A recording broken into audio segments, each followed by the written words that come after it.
Hey guys, let's get more news about Steelers, but first, don't forget to subscribe and leave your like. Browns pump brakes on Nick Chubb's return against Bengals. Nick Chubb will be back on Sunday when the Cleveland Browns meet the Cincinnati Bengals, but it's still to be determined how involved he'll be. Chubb has been sidelined since Week 2 of the 2023 season after suffering a serious knee injury following a low hit in the game against the Pittsburgh Steelers. The injury required 2 surgeries and extensive rehab, but now Chubb is finally set to make his highly anticipated return. His presence will undoubtedly energize the home crowd, though the Browns are still determining how much of the workload Chubb will handle in his first game back. I think as we go through the week, we're still early in terms of that evaluation of where he's at, in terms of workload and those types of things, Browns offensive coordinator Ken Dorsey said on Thursday. So, I think that's still a work in progress. We want to make sure that we're doing the right thing for us and for Nick to make sure that he's available for the long term. So, we're going to constantly evaluate that throughout the week, and we're not going to rush any decisions on how much, what plays, what anything in terms of Nick. We're not going to rush any decisions on that. The Browns aren't in a position to be patient. Sitting at a disappointing 1-5, Cleveland needs to turn things around immediately if they want to salvage their season and stay in contention. Cleveland's offense has been a mess during their slow start. The Browns are averaging an NFL low 240.2 yards per game and haven't scored more than 18 points in a game this season. The team will also be without top wide receiver Amari Cooper, who was traded to the Buffalo Bills this week for a third-round pick. I think our guys get that the number one thing here is to win. Number one thing is to compete, Browns head coach Kevin Stefanski said. The truth is you do lose guys throughout the course of a season. Sometimes it's due to injury, sometimes it's due to trade, whatever it may be, and our guys have to step up when that time comes. There are questions around the availability of Jerome Ford for the matchup with the Bengals. Ford, who has taken on the lead back duties with Chubb out, injured his hamstring against the Commanders and has yet to practice this week. Pierre Strong Jr. and Dante Foreman are the other options for the Browns. Chubb restructured his contract this offseason, significantly lowering his 2024 salary cap hit from $15.85 million to $6.275 million. The new deal includes performance-based incentives, giving Chubb the opportunity to earn up to $12.2 million if certain benchmarks are met. Chubb had no guaranteed money left on his deal and is thankful that the team decided to stand by him. When my agent called me to tell me the news, he said, "I've never actually had a front office tell me anything like this. But they said that part of the reason they never entertained cutting you is because of how much you mean to the city," Chubb wrote in a column for the Players Tribune. "That really meant the world to me. Look, I know the deal. I had no guaranteed money left. The Browns had all the leverage. They could have left me high and dry, like so many guys in this league. But they had my back. You all had my back." When healthy, Chubb is among the best running backs in the league. He has collected 6,511 yards and 48 touchdowns in his career. Chubb averages an elite 5.3 yards per carry. J.J. Watt's post about Justin Fields goes viral. J.J. Watt shared a post about Justin Fields on Thursday that went viral.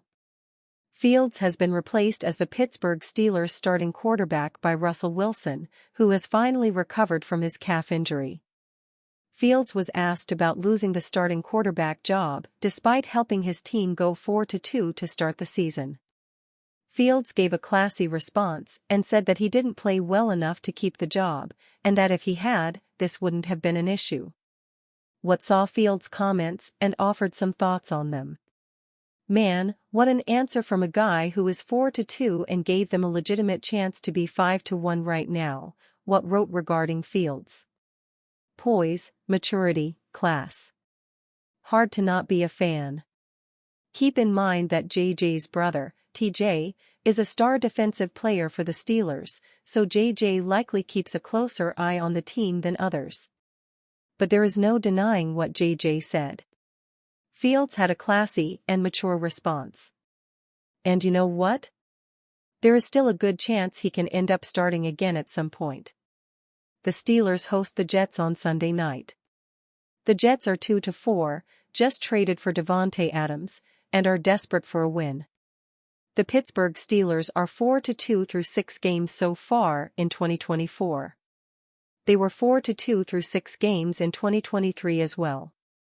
Before we knew it, though, the Steelers were 6-4 and eventually 7-7 and fighting for their playoff lives. On the surface, my hunch is that the Steelers are currently in a better spot. But are they? Really? On Tuesday, Steelers head coach Mike Tomlin didn't provide much of an opinion. "We've had so much fluidity in terms of who's available to us," Tomlin said.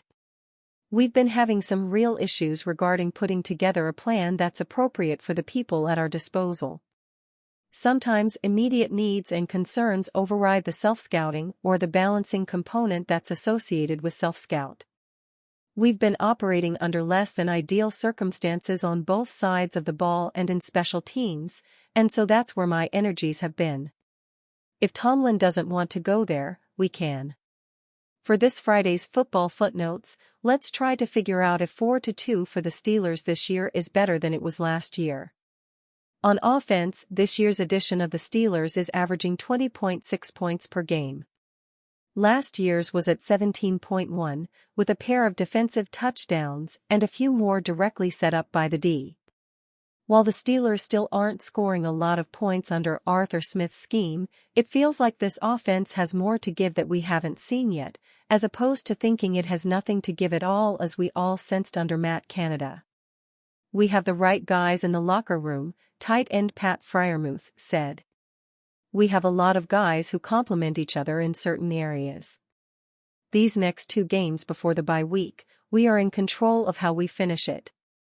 At this point in 2023, we were starting to feel shaky about starting QB Kenny Pickett, and no one had any faith in backup Mitch Trubisky. Right now, the Steelers are making a quarterback change. At least the goal appears to be hunting for more productivity with an improved product under Russell Wilson, even after Justin Fields did better than many expected. That's in stark contrast to merely hoping to avoid frequent failure as we so often saw through 6 weeks of 2023. However, the receivers are worse this year. The offensive line is decimated by injuries, unlike the completely healthy unit of a year ago. Plus, prior to last week, Fields was the best part of the run attack. So the verdict on offense is, yes, a little. But not as much as we may be assuming. Let's see what we are saying after Wilson's debut Sunday. Report: Mike Williams drawing interest from at least 3 teams. Mike Williams has landed on the trade block now that the New York Jets acquired Davante Adams, and it sounds like the veteran is drawing interest from several teams. The Los Angeles Chargers, Pittsburgh Steelers, and New Orleans Saints are among the teams that have reached out to the Jets about Williams, Diana Russini of The Athletic reported on Thursday. Williams spent the first 7 years of his career with the Chargers. He suffered a torn ACL early last season and was released in March. LA also traded star wideout Keenan Allen to the Chicago Bears, so they could use some help at the position. A reunion with Williams might make sense if the price is right. The Saints are another team with a need at wide receiver, as one of their best playmakers might have to undergo season-ending surgery. Williams did not practice on Wednesday for personal reasons, which led many to believe he was on the verge of being traded. Aaron Rodgers also threw Williams under the bus for a supposed mistake the 30-year-old made at the end of Monday night's loss to the Buffalo Bills. Williams has 10 catches for 145 yards this season. He had typically been a big play receiver with the Chargers, averaging 54.6 yards per game with them. If the asking price is reasonable, the Jets should not have much trouble finding a suitor.